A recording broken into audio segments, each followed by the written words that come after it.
अस्सलाम वालेकुम। उम्मीद है कि आप खैरियत से होंगे। इलेक्शन जो है वो करीब आ रहे हैं।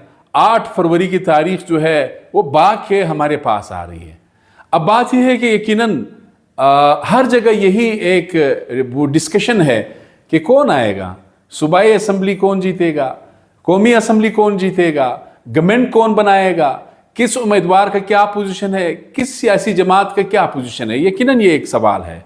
आपके ज़हनों में भी ये आता है। मैं थोड़ा सा पाकिस्तान तो ज़ाहिर है वहाँ पे तो सिंध, पंजाब, खैबर पख्तूनख्वा वहाँ तो अलग सूरत हाल है, लेकिन मैं बलूचिस्तान के कॉन्टेक्स्ट में थोड़ा सा आपको आगाह करूँगा। जो मेरे ज़ाती एनालिसिस है उससे ज़रूरी ये नहीं है कि आप इत्फाक करें, आप इख्तिलाफ कर सकते हैं, खुल के करें, कोई मसला नहीं। जहाँ तक बलूचिस्तान की बात है, एक तो बात क्लियर है।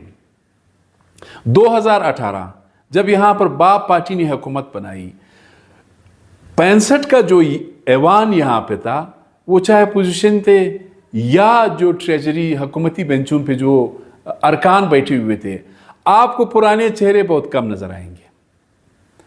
अब पुराने चेहरे आप कहेंगे कि जाम साहब तो आएगा, बुतानी साहब आएगा, मक्सी साहब आएगा, ये ठीक है। कुछ इस तरह की निशस्तें हैं कि पुराने लोग वहां पे आ सकते हैं, लेकिन ये थोड़ा सा बताऊंगा कि अपसेट होगा जो इलेक्टेबल्स है, काफ़ी अरसे से जीते चले आ रहे हैं, वहाँ पे अपसेट होगा। अपसेट अवारान में होगा, अपसेट बारखान में होगा। ये 2 अजला तो ज़रा नोट कर लिया आप लोग, इसमें बड़ा अपसेट होगा। आप लोग खुद परेशान होंगे कि यार ये कैसे हार गया, वो कैसे आया।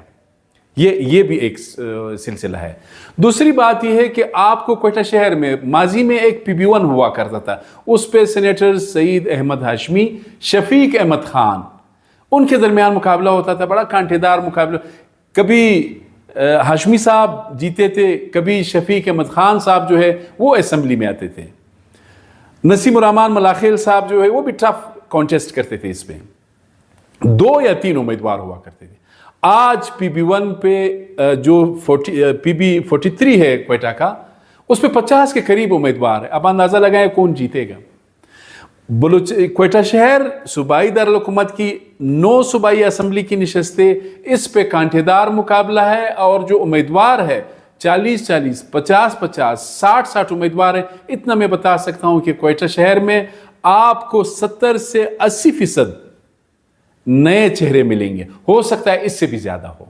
आज जो पश्तून डोमिनेटेड एरियाज है उनकी बात करूंगा। तवक्को तो ये की जा रही थी कि जमीयत उलमा इस्लाम और पश्तूनख्वा मैप के दरमियान इंतखाबी अलायंस होगा।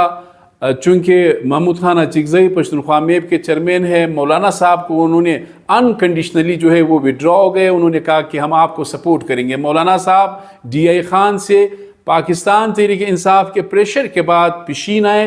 पिशीन में ज़ाहिर है अगर पश्तूनख्वा में अपनी उनको सपोर्ट करने का ऐलान किया है, तो इसके बाद मैं ये कह सकता हूँ कि वहाँ पर उनकी पोजीशन जो है मजबूत है। तवक्को ये की जा रही थी कि जमीयत उलमा इस्लाम जो है महमूद खान चिगज़ई को NA 266 पर सपोर्ट करेंगे, लेकिन वहाँ पर जमीयत ने कहा कि नहीं, अब जो अयूबी साहब है उनको विड्रॉ नहीं कर सकते। मुफ्ती रोज़ी खान साहब जो है वो विड्रॉ हो गए महमूद खान चिगज़ई के हक में NA 263 पर। अब बात यह है कि ये तो कौमी असम्बली के हल्के, इसमें फिर मैं किसी दिन बात करूंगा, लेकिन इतना मैं बता सकता हूं कि जो पश्तून एरियाज है, कोई एक सियासी जमात वहां पे ज़्यादा अक्सरियत नहीं ले सकती है। इन एरियाज से आपको डिवाइडेड, तकसीम शुदा मैंडेट मिलेगा। जमीयत उलमा इस्लाम, PK मैप, इसी तरह NP के भी चांस है, वो भी कुछ सीटों पे कॉन्टेस्ट कर रहे हैं। इसी तरह पश्तूनख्वा नेशनल अवामी पार्टी जो है उनका भी पोजीशन है। 1-2 आपको इलेक्टेबल्स जो है वो भी इसमें नज़र आएंगे। कहने का मकसद ये है कि गवर्नमेंट बनेगी तो ज़ाहिर है मखलूत गवर्नमेंट होगी। 1970 से जब से बलूचिस्तान को सूबे का स्टेटस मिला है, उस वक्त से लेके आज तक मखलूत हुकूमतें जो है वो बनती रही है। आपको ये बताना था कि पुराने चेहरे कम, नए चेहरे आपको ज़्यादा नज़र आएंगे। आगे भी इंशाल्लाह मैं अपने व्लॉग्स में मुख्तलिफ सियासी जमातें जिनका मैं आज जिक्र नहीं कर सका, आगे वो भी डिस्कस करूँगा, और जो मकरान है या रक्षा डिवीज़न है उस हवाले से बात करूँगा।